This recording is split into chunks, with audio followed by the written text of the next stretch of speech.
நீங்கள் வந்து என்னை 1000 காரி துப்பி என்னை வந்து எவ்வளோ வெறுத்து என்ன பண்ணாலும் நான் வந்து டிஎம்கே ஃபேமிலி. ஆச்சி மசாலா எந்த சமையலும் ருசி தேடும் ரகசியம் 20 ரூபாய். எல்லா வானிலை மாற்றங்களுக்கும் பெஸ்டா இருக்கும் இந்த ரூபில் எக்ஸ்பெயின்ஸ். நீ போஸ் தானே? ஆமாம். நடிக்கிறியா? வில்லன்றா அப்படின்னாரு. நடிக்கிறேன். அந்த படத்தில் ஒரு நியூடு சீன் இருக்கு. ட்ரெஸ் இல்லாமல் நடிப்பியா? போய் நடிச்சாச்சு. அப்புறம் தான் தெரியும் வில்லனா நடித்தது அண்ணன் சீமான் அவர். இல்லை நான் நடிக்க மாட்டேன் சார். அப்படி பார்த்தா இந்த ஆன்மா ஒரு தெய்வம். போஸ் எனக்கு மகனாக பிறந்திருக்க வேண்டிய ஒருவன்லாம் சொன்னார்.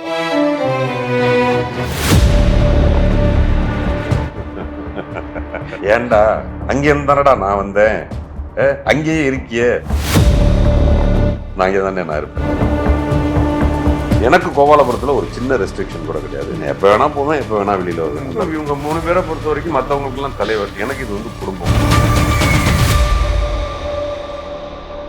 இது வந்து என்ன செக்மெண்ட்னா சார், நீங்க வந்து இவங்களை மீட் பண்ண இந்த ஃபர்ஸ்ட் மூமெண்ட், அவங்கள அந்த அந்த நபர்களை வந்து நீங்க மீட் பண்ணப்போ உங்களுடைய மனநிலை எப்படி இருந்தது, அந்த அந்த அறிமுகம் பத்தி மட்டும் ஷேர் பண்ணுங்க. என்னோட குரு. என் வாழ்க்கையில் எந்த சூழ்நிலையிலையும் நான் மறக்கக்கூடாத ஒரு நபர். எப்படின்னா, நான் மெட்டிவலி நடிச்சிட்டு இருக்கும்போது டப்பிங் ஸ்டுடியோவில் ஒருத்தர் பார்த்துட்டு, தம்பி நீ எல்லாம் நல்லா நடிக்கிற, உன் முகமெல்லாம் பாரதிராஜாவுக்கு ரொம்ப பிடிக்குமியா அப்படின்ட்டு போயிட்டாரு. அன்னைக்கே உதயம் தேட்டருக்கு படம் பார்க்க போகிறேன். அப்போது அன்னைக்கு அரங்கநாயகம் ஐயான்னு நினைக்கிறேன். ஐயா வந்து ரொம்ப வயசாக வராங்க. அவங்க என்னை தொட்டு நல்லா நடிக்கிறப்பா, நான் வேணா பாரதிராஜா கிட்ட சொல்லட்டுமா, போறியா, எனக்கு தெரிஞ்சவர் தான்னாரு. ஐயா சொல்லுங்க ஐயா அப்படின்னு சொல்லிட்டு வந்துட்டேன். ஆனால் ஒரே நாளில் எல்லாம் பாரதிராஜாங்கிறாங்களே, வண்டியை பாரதிராஜா சார் ஆஃபீஸ்க்கு விட்றான்னு அப்போவே விட்டுட்டேன் வண்டியை. நம்ம ஒரு ஆள் திரும்ப திரும்ப சொல்கிறாங்களே. போனால் ஒரு கேரக்டர் வெளியே வருது, நீ போஸ் தானே? ஆமாம். நான் அவர் தான் ரத்னகுமார் ரைட்ரு. வான்னு அவர் என்னை தபன்னு மேலே கூப்பிட்டு போனார். பாரதிராஜாவுக்கு இன்ட்ரடியூஸ் பண்ணி வச்சார். பாரதிராஜா சார் சொன்னார், இது மாதிரி எங்கப்பா முன்னாடியே வந்தால் தான் பண்ண வச்சுருக்கலாம் அப்படின்னாரு. அன்றைக்கி அந்த மீட்டிங் முடிஞ்சிருச்சு. ஒரு வாரம் கழித்து திரும்ப ஃபோன் வந்துச்சு, சார் கூப்பிட்றாருன்னு. போனப்போ நடிக்கிறியா? வில்லன்றா அப்படின்னாரு. நடிக்கிறேன்னு. அந்த படத்தில் ஒரு நியூடு சீன் இருக்குது. ட்ரெஸ் இல்லாமல் நடிப்பியா? நடிப்பேன் அப்படின்னு. ஓகேன்னா போயாச்சு, போய் நடித்தாச்சு. அப்புறம் தான் தெரியும் அது ஏற்கனவே ஷூட் பண்ணப்பட்டது. வில்லனா நடித்தது அண்ணன் சீமான் அவர். அந்த நியூடு சீனுன்னே அவருக்கு அரசியல் இது அப்போவே இருந்துச்சு. இல்லை நான் நடிக்க மாட்டேன்ட்டார். அதனால் எனக்கு சீமான் அண்ணன் நடித்த இடத்துல நான் நடித்தேன். அப்படி தான் பழக்கம்.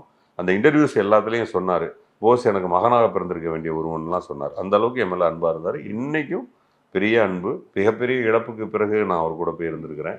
இழப்பு அன்னைக்கும் அவர் கூட இருந்தேன். இங்கே வந்து சில ஆன்மாக்களை வந்து நம்ம எப்படி பார்ப்போம்னா தெய்வங்களாக பார்ப்போம். அப்படி பார்த்தா இந்த ஆன்மா ஒரு தெய்வம்.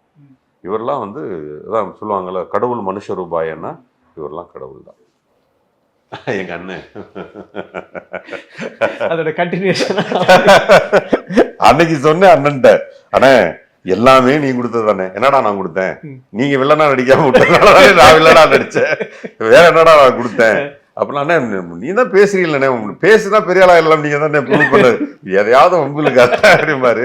நம்ம ஏதாவது ஒன்று சொன்னோம்னா, ஏன்டா அங்க இருந்தானடா நான் வந்தேன், அங்கேயே இருக்கியே, வெளியே போய் பொழைக்க தெரியாதாம்பாரு.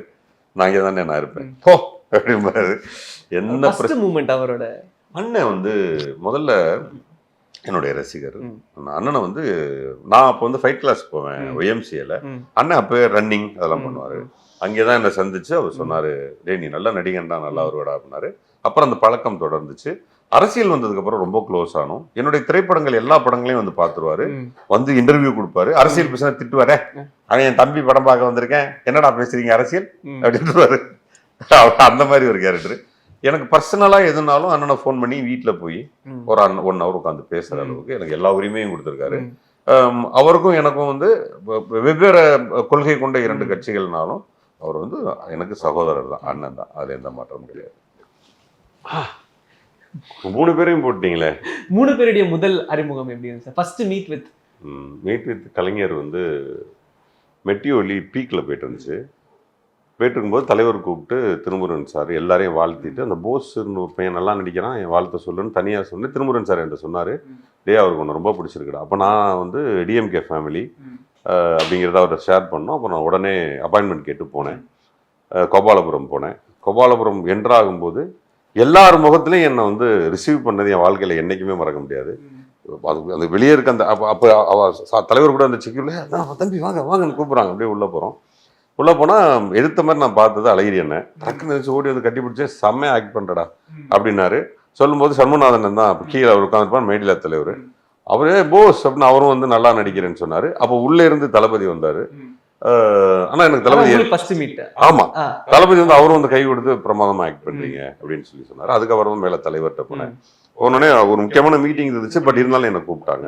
கூப்பிட்டு இங்கே உட்கார்ந்தாரு, பக்கத்தில் ஸ்டூல் இழுத்து போட்டாரு. நான் பக்கத்தில் உட்கார்ந்தேன். என் தோல் மேலே கை போட்டு பேசிட்டு இருந்தார். இப்படியே கை போட்டே தான் பேசினார். அப்போ அண்ணன் ஆராசா போன்ற எல்லாருமே இருந்தாங்க.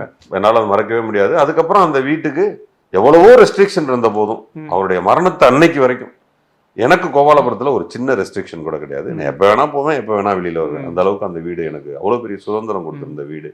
மரணத்தன்னைக்கும் அதே மாதிரி நீங்கள் அந்த வீடியோஸ் எல்லாம் கூட நான் தான் இருந்திருப்பேன். எல்லாம் பண்ணிட்டு உள்ளே போய் வந்து அது நான் என் ஜென்மோன்னு ஒன்று, நான் இந்த இருக்கான்ல போஸ் சங்கர்னு ஒருத்தர் இருக்கான்ல, அவன் வாழ்நாளில் பிரயோஜனமான நாட்களும் வாழ்க்கையில் பிரயோஜனமான விஷயமும் என்னன்னு கேட்டீங்கன்னா அவரோட இருந்த நாட்கள் தான். பெரியவரோட இருந்த நாட்கள், பேசிய நாட்கள், அவர் வசனத்தை பேசிய நாட்கள், அவரோட அரசியல் செய்த நாட்கள்.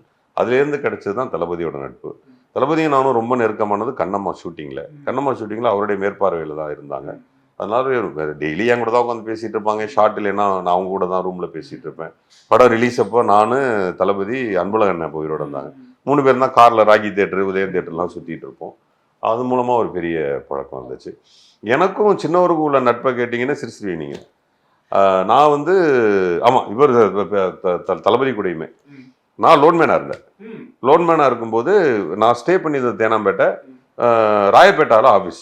அப்போ தேனாம்பேட்டை நம்ம அரவிந்த் சாமி வீடு வழியாக வந்து எம்ஏ ஜேக்கப் கடை வழியாக போய் கோபாலபுரம் வீடு வழியாக போய் லெஃப்டில் எடுத்தோம்னா ஆஃபீஸ், ஏடிஎம்கே ஆஃபீஸ் வழியாக போனால் வீடு, அந்த ஆஃபீஸ். ஏடிஎம்கே ஆஃபீஸ் கடந்து லெஃப்ட் எடுத்தால் எங்கள் லோன்மேன் நான் வேலை செஞ்ச சிலிண்டர் கம்பெனி. வரும்போது அண்ணன் வந்து தண்ணி ஊற்றிட்டு இருப்பாங்க, முதல்வர் எங்கள் தலைவர் வந்து செடிக்கு தண்ணி ஊற்றிட்டு இருப்பாங்க. அப்போ இந்த பக்கம் கோபாலபுரம் வீடு, எதிர்த்த வீடு வாடகைக்கு எடுத்திருந்தாங்க. அப்போ சாயந்தரம் திரும்பி ரொம்ப கிரிக்கெட் ஆடிட்டு இருப்பாங்க. சின்னவர், நம்ம கல்வித்துறை அமைச்சர், நம்ம எங்கள் அன்பில் மகேஷ் பொய்யாமொழி அவர்கள், இன்னும் 4-5 பேர். நான் ஒரு அழுக்கு சட்டை அழுக்கு பேண்டோட இருப்பேன். கிரிக்கெட் ஆடும்போது நான் நின்றுட்டு இருப்பேன், பந்து என்கிட்ட வரும். அப்படி எடுத்துட்டு வீசுவேன். அதை ஷார்ப்பாக அப்படியே கையில் எடுப்பார், கீப்பராக இருந்துக்கிட்டு அன்பில் மகேஷ் அவர் எடுத்துட்டு, அண்ணே வரீங்களா அப்படிம்பாரு. அப்படி அவங்களோட கிரிக்கெட் விளாண்டுருக்கேன் நான் கோபாலபுரத்துல. அப்படி பழக்கம். அதற்கு பிறகு அப்பதான் ஐபிஎல் ஆரம்பிக்கிறாங்க. அந்த ஐபிஎல்ல விவிவிபிக்கு ஒரு தனி கேலரி. அப்போ அந்த கேலரியில வந்து அவங்க இவர் சீனிவாசன் பொண்ணு, நம்ம அஸ்வின் கல்யாணம் பண்றதுக்கு முன்னாடி அந்த பொண்ணை லவ் பண்ணிட்டு இருந்தாரு. அந்த பொண்ணு, என்னோட மனைவி, நான் எல்லாம் உட்காந்துருக்கோம். அப்போ பார்த்தா சின்னவரும் அன்பில் மகேஷும் வந்தாங்க. வந்து உட்காந்துன்னு நான் ஓடி போய் பேசினேன். அப்புறம் நான் நடிகராக இருக்கேன்ல, அப்போ அன்பில் மகேஷும் அமைச்சர் அவர்களும் சின்னவரும் மேலே வந்தாங்க. அப்போ எங்கள் அன்பில் மகேஷ் எங்களுடைய அமைச்சர் வந்து இன்ட்ரடியூஸ் பண்ணும்போது, அண்ணன் ஞாபகம் இருக்கா, இன்னைக்கு தான் நம்ம நடிகராக பார்க்குறோம், அண்ணன் எப்படி கஷ்டப்பட்டு வந்தாருன்னு சொல்லி சின்னவர்கிட்ட சொல்றது. அந்த அது ரெண்டுமே அந்த கிரவுண்டு மேலே நடந்துச்சு. அது என்னால் என் வாழ்க்கையில் கிரிக்கெட் என்னால் வாழ்க்கையில் மறக்கவே முடியாது.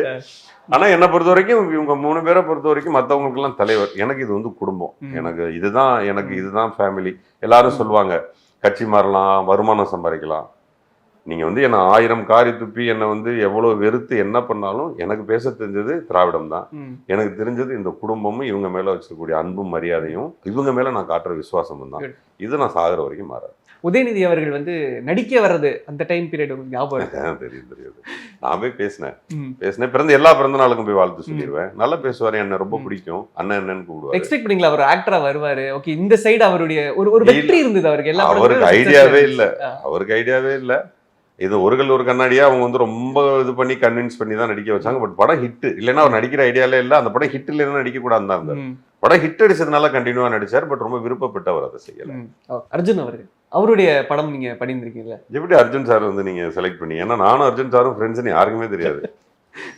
அர்ஜுன் சார் வந்து ஜென்டில்மேன் ஒரு படம் நடிச்சார்ல, இது இவருக்கு தான் பொருந்தும், வேற யாருக்கு பொருந்தும்னு எனக்கு தெரியவே தெரியாது. ஜென்டில்மேன்னா அப்படி ஒரு ஜென்டில்மேன். அப்புறம் அர்ஜுன் சார் ஆக்ஷன் கிங்கு, அதெல்லாம் கிடையாது. குழந்தை, இவர் மாதிரி நல்ல மனுஷக்காரனே கிடையாது. அவ்வளோ நல்ல மனுஷன். போஸ்ன்னு இவர் கூப்பிட்ற மாதிரி அழகாக வேற எவனாலையும் கூப்பிட முடியாது. அவ்வளோ அழகாக கூப்பிடுவாரு. அரசாட்சியில் நடித்தேன். இன்னொரு ஒரு படத்தில் அந்த படத்தில் கூப்பிட்டாரு போஸ். சும்மா ஒன்று அப்படி கிராஸ் பண்ணி போகிறது தான். ஆனால் அதை ஒரு நடிகன் பண்ணணும், எனக்காக வந்து பண்ணி கொடு அப்படின்னாரு. நான் நேராக போய் நடித்தேன். நடிச்சோன்னு கேரவன்லேயே கூட்டி கொண்டு வச்சு சாப்பிட்டு அப்புறம் ரொம்ப அவ்வளோ நட்பா இருப்பாரு. ரொம்ப நல்ல எங்கே பார்த்தாலும் ஓடி வந்து பேசக்கூடிய ஒருவர். எங்க 2 பேருக்குள்ள இருக்க ஒரு பியூட்டிஃபுல்லான ஒரு நட்பு. அது பெருசா நாங்க வெளியில பேசிக்கிறது இல்லை. நானும் வெளியில ஆர்டிஸ்ட். உங்களுக்குள்ள ஒரு பிரைவேட்டான நட்பு. என் மேல ரொம்ப அன்பா இருப்பார். எனக்கு வந்து அண்ணனோட 2 திரைப்படங்கள் நடித்தேன். இவர்கிட்ட நம்ம கற்றுக்க வேண்டியது வந்து நடிப்பு. இவர் வந்து நடிப்பை ரொம்ப உயிர் மூச்சா சில பேர் தான் பண்ணுவாங்க. சூர்யா சார் அது பண்ணுவார். அதுக்கப்புறம் நடிப்பை உயிர் மூச்சா வச்சிருக்கிறது இவர் தான். ஒரு சீன் பண்ணிட்டு இருந்தோம், ப்ராக்டிஸ்லாம் பண்ணிட்டாரு. பண்ணிட்டு அண்டர்லேருந்து எடுத்தார். நான் வெளியே வந்தோடனே கேட்டேன், இது எப்படி முடிஞ்சது, சாத்தியமா அப்படின்னு கேட்டேன். அப்புறம் எனக்கு நிறைய ப்ராக்டிசஸ் சொல்லி கொடுத்தாரு. அப்புறம் வீட்டில் வந்து ஆக்டிங் சம்மந்தமாக என்னென்னலாம் பண்ணுறேங்கிறத சொல்லி கொடுத்தாரு. அவர் ரொம்ப பிகினிங்கில் நம்மலாம் நினைப்போம் ஒரு ஏஜுக்கு மேலே ஹீரோ ஆக முடியாது, நம்மளெல்லாம் ஹீரோவை ஒத்துக்க மாட்டாங்கன்னு சொன்னால் அவர் தான் அது முதல்ல உடைச்சார். ஹீரோங்கிற வேர்டே தப்பு. ஒரு கதாபாத்திரம் மக்களுக்கு பிடிச்சிருச்சுன்னா அவன் தான் ஹீரோ. நீ கதாபாத்திரத்தை கரெக்டாக டிசைன் பண்ணி நீ ஒன்று பண்ணினீன்னா உன்னை ஹீரோவாக ஏற்றுப்பாங்க. அதுக்கு ஏஜ் உருவம்லாம் ஒரு தடையே கிடையாது, அதுக்கு நான் தான் உதாரணம்னு சொல்லி ஒரு பெரிய நம்பிக்கை கொடுத்தாரு எனக்கு. நான் ஒரு சடன் டைமில் சின்னதாக பண்ணுற எல்லாத்தையும் நிறுத்தினது கூட அவர் சொன்னது தான் காரணம். அவருடைய பெரிய ஆமாம், அது சொன்னதுக்கப்புறம் நான் நிறுத்திட்டேன். எல்லாத்தையும் நிறுத்திட்டு நமக்கு இம்பார்ட்டன்ஸ் என்ன இருக்கோ அதை மட்டும் பண்ணுவோம் அப்படின்னு அப்புறம் எனக்கு இம்பார்ட்டன்ஸ் இருக்கிறது மட்டும் பண்ண ஆரம்பிச்சது. அர்த்தம் ஒரு குழந்தை மனசு. இப்போதான் படம் பண்ணோம். எனக்கு இதுக்கு முன்னாடிலாம் எனக்கு பெரிய அனுபவம் இல்லை. ஆனால் அதுக்கு முன்னாடி அண்ணன் ஆக்சிடென்ட்லாம் ஆகிறதுக்கு முன்னாடி நான் மெட்டியூரியில் பீக்கில் இருக்கையில் ஒரு ஃபோன் வந்துச்சு. சார் நாங்கள் ராமராஜன் சார் ஆஃபீஸ்லேருந்து பேசுகிறோம்.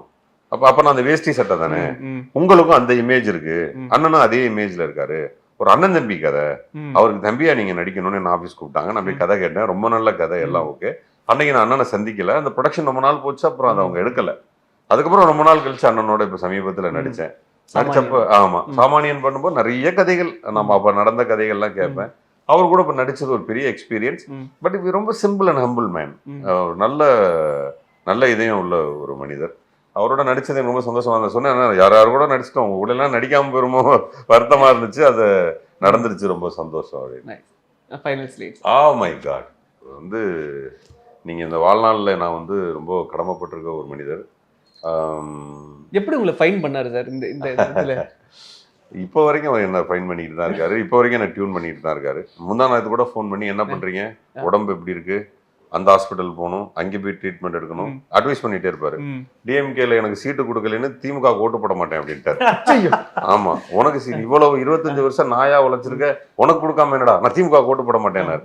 அப்புறம் அந்த அளவுக்கு என் மேல பெரிய அன்பு வச்சிருக்கிற ஒருத்தர் இப்ப கூட சொல்லிட்டு இருக்காரு, உனக்கு என்ன செய்யணும்னு எனக்கு தெரியும் பாரு, என்ன நல்லா பாத்துக்கிற, எனக்கு ஒரு அப்பா மாதிரி ஒரு கேரக்டர், அப்பா மாதிரி என்ன எல்லாமே வரலாம். நான் வந்து மெட்டியூலி செலெக்ஷன் போறேன். செலெக்ஷன் போனப்போ பயங்கர கூட்டம். அது நடக்குதுன்னு உங்களுக்கு தெரிஞ்சதா? தெரிஞ்சுதான், பேப்பர்ல சின்ன பிட்ல வந்து அதை பார்த்து தான் போறோம். அது சொல்லுவானே, ஏய் சின்ன இத்தனையோண்டு பிட்ல ஆரம்பிச்சு தரேன் என் வாழ்க்கை, நான் அதை எடுத்துன்னு தான் போறேன். போனப்போ பயங்கர கூட்டம். அப்ப அந்த ஜிம் பாய்ஸ் எல்லாம் நின்னானுங்க. அதுல இன்னொரு தெரிஞ்ச பசங்க கையா காமிச்சு உள்ள கூட்டின்னு போயிட்டானுங்க. போனோடனே முதல்ல திருச்செல்வம் தான் இருந்தாரு, அவர்கிட்ட தான் நடிச்சு காமிச்சேன். அப்புறம் சார் நைட்டு வந்தாரு. வந்தோடனே அந்த சீக்வன்ஸ் பண்ணி காமிச்சேன், ரொம்ப பிடிச்சு போச்சு. உடனே அன்னைக்கு சொன்ன வார்த்தை என் வாழ்க்கையில் மறக்க முடியாது. இவர் தான் போஸ் அப்படின்னாரு. அப்ப நம்ம போஸுங்கிற வார்த்தை என் காதலே விழுந்ததில்லை. இவர் தான் இனிமே போஸ் அப்படின்னாரு. அதுக்கப்புறம் ஷூட்டிங் ஸ்பாட்ல 2வது நாளே எல்லாரும் போஸ் போஸ்ன்னு கூப்பிட ஆரம்பிச்சிட்டாங்க. 2வது நாளே போஸ் சார் சொல்லி அப்படிம்பாங்க, சார் போஸ் சார் சாப்பிடுவாங்கம்பாங்க. எனக்கு ஒட்டவே விட்டாது ரொம்ப நேரம். நான் நடந்து போயிருப்போம், போஸ் போஸ்னா எனக்கு தெரியாது, சார் உங்களை தான் கூப்பிடுறேன் அப்படி பார்த்தோம் நம்ம. அப்புறம் காலப்போக்கில் அப்ப நான் வந்து ஆட்டோ ஓட்டிக்கிட்டு இருந்தேன். அப்ப இவங்க அங்கே வந்து 500 ரூபா தான் சம்பளம். 4 நாள் ஷூட்டிங் 2000 ரூபாய் எப்படி பத்தும், வீட்டு வாடகை 1500 ரூபாய் என்னமோ. அப்ப நான் சைலண்டா கர்ச்சிப் கேட்டு ஆட்டோ ஓட்டிட்டு இருந்தேன். அப்ப எல்லாம் இந்த ஆட்டோல உட்காந்துருக்கவங்க நம்மளே பார்ப்பாங்க, என்னடா ஒரு மாதிரியா குர்ன்னு பாக்குறான், நீங்க போஸ் தானே. சரி இதுக்கப்புறம் ஆட்டோ ஓட்டக்கூடாது அப்படின்னு சொல்லிட்டு ஆட்டோ நிப்பாடிட்டு அப்புறம் முழு நேரமா நடிக்க ஆரம்பிச்சோம். அவருக்கு என் மேல சில வருத்தங்களும் உண்டு, அதை நம்ம இனிமே ரெட்டிஃபை பண்ண முடியாது. பட் ஆனா அந்த வருத்தத்துக்குலாம் நான் நிறைய மன்னிப்பு கேட்டிருக்கிறேன். பட் மற்றபடி எனக்கு திருமுருகன் சார் வந்து வெரி ஸ்பெஷல். ஆமா, அதே மாதிரி இதே சீரியல்ல முனிஷ்காந்த் அவர்களுடைய ரோல், முனிஷ்காந்த் நடிக்க வந்தாப்ல. அப்ப வந்து வேற ஒருத்தர் நடிச்சுன்னு இருந்தாரு, அவர் ஒழுங்கா நடிக்கல. நான் உடனே தம்பி ஆப்போசிட்ல இவன் நல்லா பேசினேன் எவ்வளோ அப்படின்ட்டு, நீ அந்த கேரக்டர் பண்ணி நீ இந்த கேரக்டர் பண்ணி. ஏன்னா அப்ப வந்து சார் இல்ல, சார் வந்து அந்த உரிமை நம்ம எடுத்துக்க முடியாது. விக்ரம் சார் தான் என் நண்பன், அதனால விக்ரம் சார் அவன் நடிக்க சொல்லுங்க அப்படின்னு. அப்ப கணபதி சுப்பிரமணியம்னு அவரு என் நண்பர், அவர் தான் மேனேஜர். அவர் சொல்லியிருப்பாரு அவருக்கு, அவரை நான் என்ன சொல்லி கூட்டிட்டு வந்தேன், நீ என்னடா மாத்தி விட்ட அப்படின்னாரு. என்ன வேணா இருக்கட்டுங்க, நல்லா நடிக்கிறாங்க அப்படின்னு சூப்பர் ஆக்ட் பண்ணான் முனிஷ். அப்புறம் வா அப்படின்னு கூப்பிட்டு நாங்கெல்லாம் போயிட்டோம், நீ இதுக்குள்ள வராத, ஓடு ஓடு கிளம்பு போய் சினிமாவில் நடி ம். அப்படின்னு. ஆமாண்ணே சினிமா நடிக்க தான் வந்தேன் நான். ம். சீரியல் பக்கமே வந்துடாதரா உன் லைஃப் போயிடும்னு நான் தான் அனுப்பிச்சு விட்டேன். ம். அதுக்கப்புறம் எங்கேயாவது மீட் பண்றதுக்கு சார் மீட் பண்ணும்போதெல்லாம் சொல்லுவாப்ல, போசன் தான் இதை பண்ணாரு அப்படின்னு சொல்லுவோம். Super sir. சார் நான் உங்களோட பர்சனல் இன்டர்வியூ ஒன்று பார்த்தேன். அதில் வந்து நீங்கள் துரோகம் அப்படின்ற ஒரு விஷயத்தை பற்றி நீங்கள் பேசியிருந்தீங்க. அதுக்குள்ளே ஒரு சில விஷயம் இருக்குது. ஆனால் இந்த பாப்புலாரிட்டி ஃபெமிலியாரிட்டி வந்ததுக்கப்புறம் நம்ம வந்து விட்டு போனவங்கள திருப்பி நம்ம கூட லைஃப்பில் வரதுக்கான வாய்ப்பு இருக்கும். அப்படி ஏதாவது சந்தர்ப்பம் நடந்ததா? விட்டு போனவங்களெல்லாம் நம்ம சந்திக்கிறோம், நிறைய பேரை சந்திச்சுக்கிட்டு தான் இருக்கிறோம். அது இந்த மாதிரி இன்டர்வியூஸில் சொல்ல முடியாது. பட் இந்த அண்டம் வந்து ஒரு மாதிரி ரொம்ப கால்குலேட்டிவாக தான் இருக்குது. அது எப்படி இருக்குன்னா, ஒரு பக்கம் ரிஜெக்ட் ஆகுறது, ஒரு பக்கம் நம்ம முன்னாடி வந்து நிற்கிது, ஒரு பக்கம் நம்மளை தள்ளி விட்டு போகிறது நமக்கு பின்னாடி ஓடி வருது, ஒரு பக்கம் நம்மளே ஒருவேளை தெரியாமல் தப்பு பண்ணியிருந்தாலும் அந்த பாவம் நம்ம முன்னாடி வந்து நிற்கிதுன்னு எல்லாமே நடக்குது. இது வந்து இட்ஸ் லைக் ஒரு என்னன்னா, ஏற்கனவே ஒரு புத்தகத்தில் எழுதி வச்சு அதை நம்ம டைரக்ஷன் பண்ற மாதிரி நம்ம ஒரு ஆக்டர்ஸ் தான். நமக்கு முன்னாடி நடக்கக்கூடிய சம்பவங்கள்லாம் இன்னும் நடந்துகிட்டு தான் இருக்கு. எல்லாத்தையும் பார்த்துக்கிட்டு தான் இருக்கிறோம். நம்ம தப்பு பண்ணாலும் அனுபவிக்கிறோம், நமக்கு எவனும் தப்பு பண்ணாலும் அனுபவிக்கிறோம். ரெண்டுமே நம்ம பார்த்துக்கிட்டு தான் இருக்கோம். Okay okay. அப்புறம் ஃபைனலி நம்மளுடைய அந்த வெப் சீரிஸ் வந்து ரிலீஸ் ஆகுது. இது எப்படிப்பட்ட ஒரு கதைக்களமா, ஆடியன்ஸுடைய மைண்ட் செட் எப்படி அவங்க ப்ரிப்பேர் பண்ணி உட்காரணும், ஏதாவது அப்படி ஏதாவது இருக்கா? எதுவுமே இல்லாம கிளியரா நம்ம ஃபேமிலி உள்ள இந்த மாதிரி ஒரு நடந்தா எப்படி இருக்கும் அப்படின்ற ஒரு இதாக தான் இருக்கும். யார் ஃபேமிலி இப்படி நடக்கக்கூடாது. நல்லா ஜாலியாக தாங்க இருக்கு. ரெண்டு பொண்டாட்டி வச்சு நிம்மதியா இருக்கிறது உங்களுக்கு என்ன பிரச்சனை? எப்படி இருக்கும், ஒரு காமிக்கல் வேலை தான் ட்ரீட் பண்ணியிருக்கோம். ப்ரோமோல அண்ணனோட கேரக்டர் கொஞ்சம் காமெடியாலாம் காமிச்சிருப்போம். பட் அந்த மாதிரி சீரீஸ்ல அப்படி இருக்காது. அது மார்க்கெட்டிங் ஸ்ட்ராட்டஜிக்காக அப்படி பண்ணியிருக்கோம். ஸோ இப்படி நடந்தா என்ன ஆகும், ஒவ்வொருத்தவங்களோட லைஃப் ஸ்டைல்லையும் ஒரு ஒரு காரணங்கள் இருக்கும்ல, அதுக்கு பின்னாடி ஒரு காரணம் இருக்கு. அதை ஜஸ்டிஃபை பண்ற மாதிரி பண்ணிருக்கோம். பண்ணல, அவ்வளவுதான். ரொம்ப முழுமையில நடக்கிற மாதிரி ஒரு கதாபாத்திரம். நீங்க எப்பவுமே இந்த ரெண்டு பொண்டாட்டியை வச்சு நடிக்கிறது வந்து ரொம்ப கஷ்டம். எப்படின்னு கேட்டீங்கன்னா, பாசத்தையும் ரொம்ப 50-50 கொடுக்கணும், சோகத்தையும் 50-50 கொடுக்கணும். நீங்க எதுனாலும் ஈவனா இருந்தா தான் ஆடியன்ஸ் ஒத்துப்பான். கொஞ்சம் அப்ஸ் அண்ட் டவுனா இருந்தா இந்த போஸ்ட் போறான் பாருங்க, நல்லவனே கிடையாதுன்றோம். இவ்வளவு நாள் நல்லவன்னு சேர்த்து ஓவர் நைட்ல கெட்டவன் ஆயிரும். அதனால ரொம்ப யோசிச்சுதான் அவங்களும் எழுதி இருக்கிறாங்க. தம்பியும் எடுக்கும்போது ரொம்ப கவனமா எடுப்பாரு. ஏதாவது வார்த்தைகள் கொஞ்சம் தப்பா இருந்தாலும், அண்ணே இந்த வார்த்தை தப்பா இருக்குல்ல, மாறும்ல, மாறும், அப்ப வேண்டாம் அதை பேர் எடுத்துருவோம். ரொம்ப கவனமா. அதுதான் இது ஆக்சுவலா நமக்கு ரொம்ப தேவை. என்னன்னு கேட்டீங்கன்னா, நடிக்கும் போதும் சரி, கம்ஃபர்டபிலிட்டி. கம்ஃபர்டபுள் இல்லாத இடத்துல நமக்கு cannot sit even single minute. But செட்டுக்குள்ளே போகணும், எப்படா ஷூட்டிங் வரணும்னு ஆசைப்படணும். அது எனக்கு சில நேரங்களில் தான் நடந்திருக்கு. எனக்கு வந்து சிதம்பரம் செட்டில் எனக்கு அது நடந்திருக்கு. ஒரு பியூட்டிஃபுல் கேமராமேன் மணி, கூட இருக்கக்கூடிய ஜீவா, கமல் எல்லாம் beautiful assistants and associate directors, co artist எல்லாம் பியூட்டிஃபுல் பிள்ளைங்க. அந்த பிள்ளைங்க 4 பிள்ளைங்களும், அந்த வீட்டில் இருக்கிற அந்த பிள்ளையும் அவங்க மனைவி எல்லாமே நல்ல நடிகர்கள், நல்ல மனுஷங்க. அது சில இடங்களில் தான் அமையும். ஈகோயிஸ்டிக்கு, புறம் பேசுகிறவங்க, இந்த மாதிரி யாராவது ஒரு ஆள் இருந்தால் கூட அந்த இடம் கொலாப்ஸ் ஆகிடும். இது வந்து காயத்ரி மேம் ஒரு கைண்ட் ஆஃப், அவங்க பயங்கர சிம்பிள், அவங்க ரொம்ப அமைதியாக இருப்பாங்க. பிள்ளைங்களும் அருமையான பிள்ளைங்க, ரொம்ப பியூட்டிஃபுல்லாக காமாக, ரொம்ப நல்ல செட்டில் ரொம்ப ஹாப்பியாக ஒர்க் பண்ணிட்டு இருக்கேன். Super super sir. We are looking forward இந்த பிரதர்ஸ் அண்ட் சிஸ்டர்ஸ்க்கு. ஏன்னா அந்த 27th ரிலீஸ் ஆகுது. ரொம்ப எக்ஸைட்டடாக அதுக்காக காத்துட்டு இருக்கிறோம். உங்களுடைய ஒர்க் எங்களுக்கு தெரியும், உப்பு புலிக்காரமாக இருக்கட்டும், போலீஸாக இருக்கட்டும், அண்ட் தொடர்ந்து அடுத்தடுத்து ஒன்றா பண்ணிட்டு இருக்கீங்க. வாழ்த்துக்கள் அண்ட் தேங்க்யூ ஸோ மச் இங்கே நீங்கள் வந்ததுக்கு. சாரோடைய ஒரு ஜேர்னியில் அண்ணனோட 24th year 23 years in film industry முடிஞ்சிருச்சு. ஐ திங்க் விகடன் மெட்டிவலி அங்க இருந்து இப்போ நீங்க விகடன் கதைக்குழுவுடைய சீரிஸ், அந்த விகடனுடைய டிராவலே உங்களுக்கு தொடர்ந்து விகடன் ப்ரொடக்ஷன் தான் இது. அதுதான் சார், விகடன்ல இருந்து விகடன் தான் இன்னும் அந்த விகடன் ஜேர்னிலே. தேங்க்யூ ஸோ மச், நீங்க வந்ததுக்கு ரொம்ப நன்றி. Thank you so much for being here. Thank you. Yes, thank you. Aachi Masala. எந்த சமையலும் ருசி தேடும் ரகசியம் 20 ரூபாய். எல்லா வானிலை மாற்றங்களுக்கும் பெஸ்டா இருக்கும் இந்த ரூபில் எக்ஸ்பிளைன்ஸ்.